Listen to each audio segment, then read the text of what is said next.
Well, let me throw this at you before we move to our next topic. We did the Pete Buttigieg conversation 2 weeks ago, and we got some great conversation going back and forth. Young man named Very Perry, I think is what he went by. Great back and forth with him. I really enjoyed it.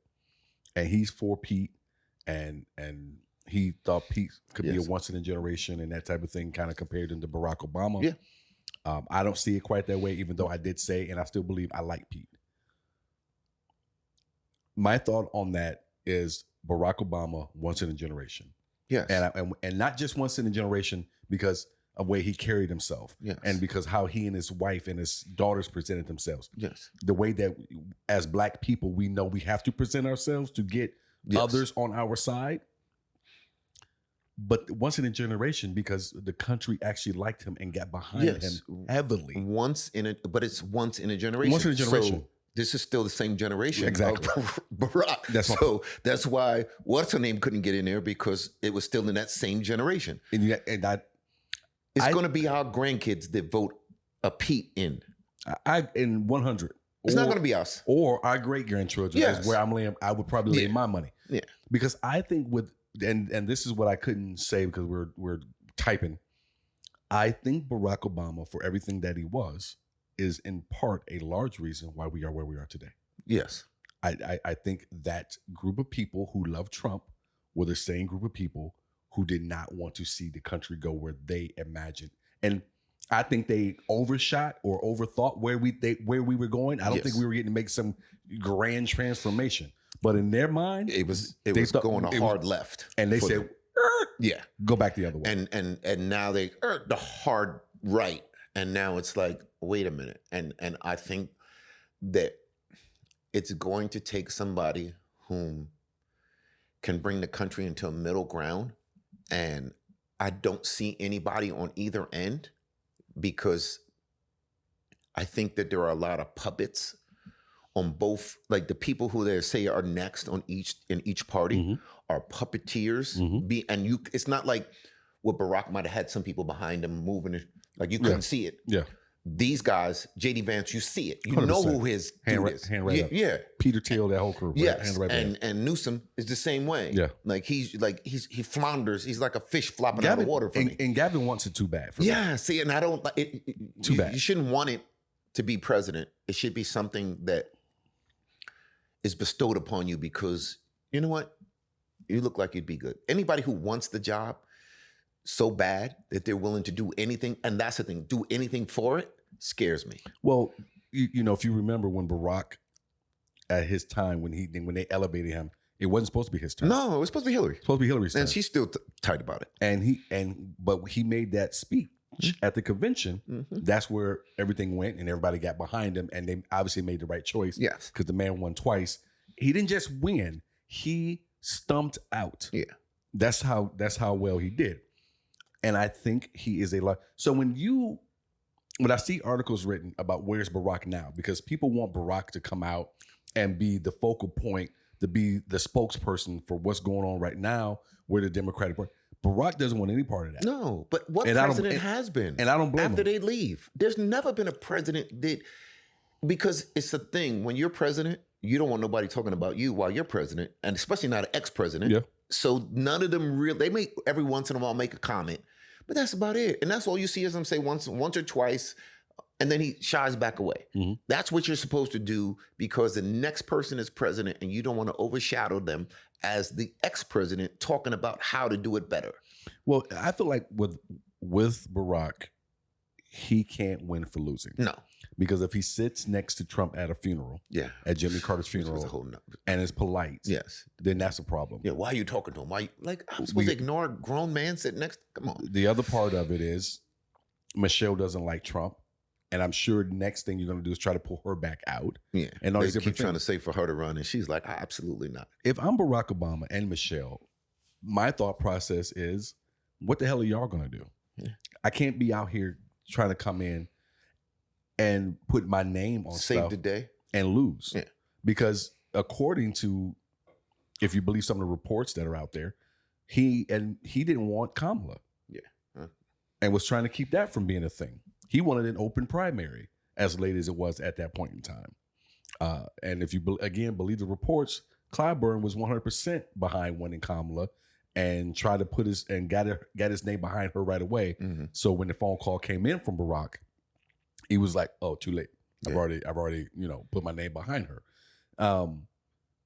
And so if I'm Barack Obama, I do not want to keep putting my name on things, and you guys can't get your shit together, and then I'm going to not have losing associated. Okay, egg on my me. face, 100%.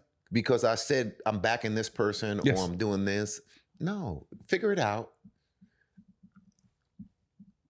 I personally like what he's doing. They back in the cut. Okay. Come out and speak when you want to speak, if that's what you want to do. There's a million different other things. Live your life. As much stress as they put on that man for 8 years. Listen, the gray hair that came about, and the orange dude ain't got no gray hair. I don't understand that. Every other president after 4 years was beaten down. He does it. Like you like the stress and the strain every day, and he's just perfect health. Anyway. Sorry. No, not at all. I just wanted to ask you about that there, because it absolutely drives me crazy how they keep trying to put everything on President Obama. Yeah, and I'm tired of hearing Obama and Biden. You're the president now. Nobody else complains when they're the president about the stuff that they had to deal with. This is part of the job. Well, the other part, and I'll say this and then we can move. The other part of this is for the Democratic Party. And you guys really need to find a real identity. Yes. Because I just said this to my wife last night. We were watching a clip of Mitch McConnell. And for everything that he's done and that I don't agree with, the man knows when it's time to go. Yeah. And he will not be returning, or he's not attempting to return again. I don't think he had a choice, bro. He probably didn't have a choice, or maybe he did have a choice. He could have been like Biden and said, I'm going to go. He could have. He could have said, no, I'm running again, and maybe lost. Yeah. Who knows? But he's not going to run again. He's stepping down.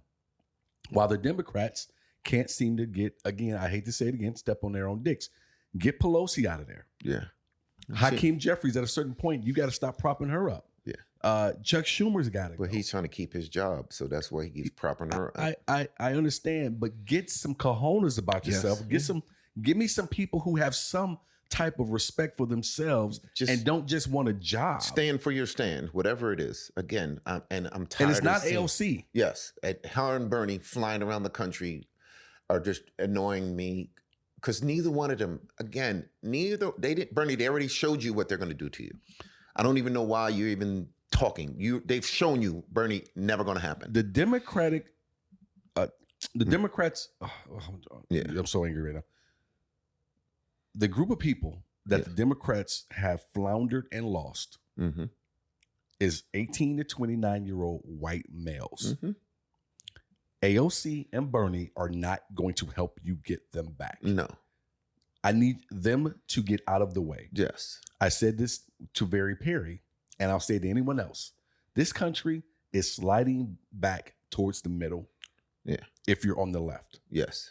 Or on the far right, everybody is like, that's a little extreme and that's a little extreme. Can we find somebody who's here? I agree with you, but I mean, just talking about the Democrats, you need to get off of that shit. Yeah, the country's already told you, no, we don't want what you're serving. Yeah, whether you like it or not, or whether you think it's fair or not, this is where we are. And that was the thing when I was reading the comments, is that I think naively he was like, well, I think the country's ready for it. I don't think you have a true pulse on the country. They showed you they're not ready for it. They showed you. They're not ready for it. They don't want that. There's enough people again, just look at the map and look at the colors. Again, in the middle was all one color. That part of the country is not ready for it. And it's not because they like that dude. No. They don't like what you were pitching. Yes. They don't like it. Yeah. They were scared. Period. They're scared that it's going to come to home, just like me dating their daughter. Same thing. It's great until I come home and sit at the dinner table. Well, it's that, and the country's just more conservative. Yes. You can be a Democrat and still be conservative. Yeah. And what did Chris Rock say years ago in his special? I'm conservative about some things. I'm liberal about some things. Yeah. And most of the country is that way. Yeah. There's certain things that, again, as a lifelong Dem, there's certain things that the party annoys me to no end. So much so that I actually thought about voting for the orange dude. And we had many discussions on that, because I was like, man, y'all going too far this way for me to be like, yeah, that makes sense. And I want to go that way. No, I didn't want to go this way, but I definitely didn't want to go hard that way. Yeah. You know, like, again, middle ground. I wouldn't be surprised if there were people who were Dems last time who went in that direction. Yeah, they definitely did. And voted for. Definitely did. I wouldn't be surprised by or didn't vote at all. And a lot of people stayed home.